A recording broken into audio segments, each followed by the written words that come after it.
English for New Bostonians has come out with new reports about the benefits of language learning. One is based on a survey of adult English language learners, and the other is on a program for entrepreneurs. To tell us about the studies is the Executive Director of English for New Bostonians, Claudia Green. Thank you very much for being with me.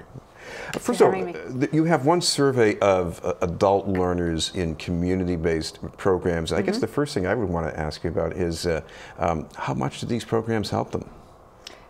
They help them a lot. People go to these programs when they're first coming here, and even sometimes when they've, folks who've been here for 10 or even 20 years to have their first opportunity to really sit down and learn English. And they, come out with the confidence and the skills and be able to communicate about their, in their place of work, in their children's schools, and, at home, and and all the places that you and I tend to take for granted that we, that we're able to do what we need to do to thrive. And so they help people a lot. Well, you also found that these English language learners had other skills from their native countries probably. And some of these skills are pretty advanced, and there's this big gap between what they did before and what they're doing here right now. Right. So, yeah, so among the this survey was responded to by nearly 1,500 students in programs, mostly in Boston, but outside of Boston as well. And what you find anecdotally, so the way that students responded to this was different in some ways, one survey to the next. But what they said about what they were doing before they came to the United States, so they may have been an engineer, an architect, a nurse, a doctor, and here when they come to the United States, those credentials, those professional skills, they're just not able to cash in on them. And so, one of the main barriers is English, right? And then there are other challenges as well. But so you find those people, what they report as their current job is that, they might be working in a laundry, they might be working in janitorial services, working as a home health aide, or, self-employed. They might be babysitting, nannying, doing, informal construction work. So it's, they need some assistance in being able to really,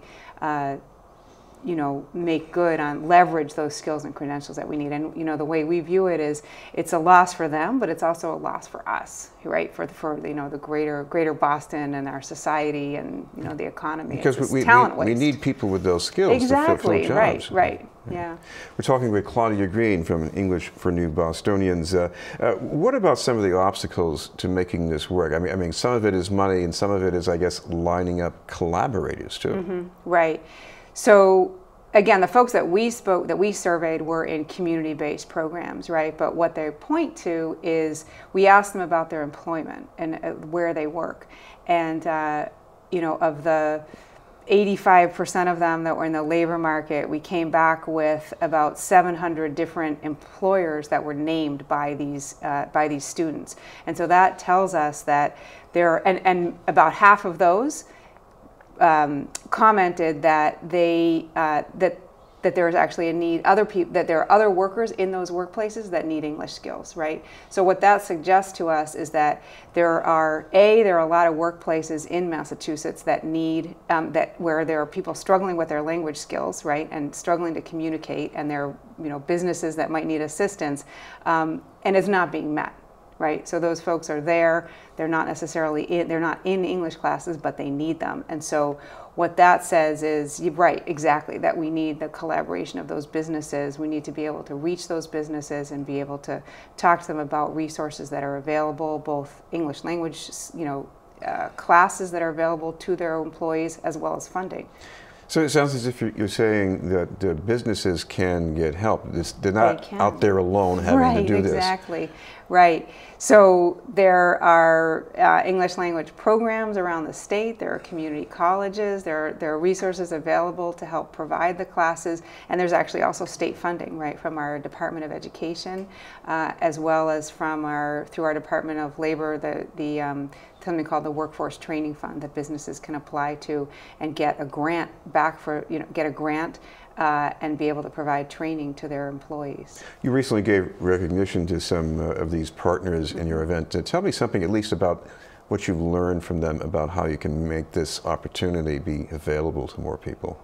Right. So that's exactly right. We did last week. We gave awards to 9 businesses and labor management partnerships, and it actually there was a collaboration, so that actually included close to 14 businesses that are offering, that through partnerships are offering classes to their employees. So they'll work with an ESL provider or a college to look at what their actual needs are, what levels people are at, and what are the skills, what is the vocabulary, what are the scenarios that come up in the workplace where people actually need help with communication. So with their coworkers, with their supervisors, with auditors, with customers, with patients, and then putting together a class or a curriculum that people can go through, and they're learning English that's useful in the workplace, and of course there's the benefit at home, right? You've also come out with a report on the English for Entrepreneurs program, and it seems to start out about English, but it gets into more about business development too. Right, so this is more kind of a specialized initiative that we developed, and as we got out and talked to businesses, and even very small businesses, immigrant-owned businesses, micro-enterprises, about some of their language needs. And what we heard was not only that their employees might need English classes, but that they too, the owners themselves.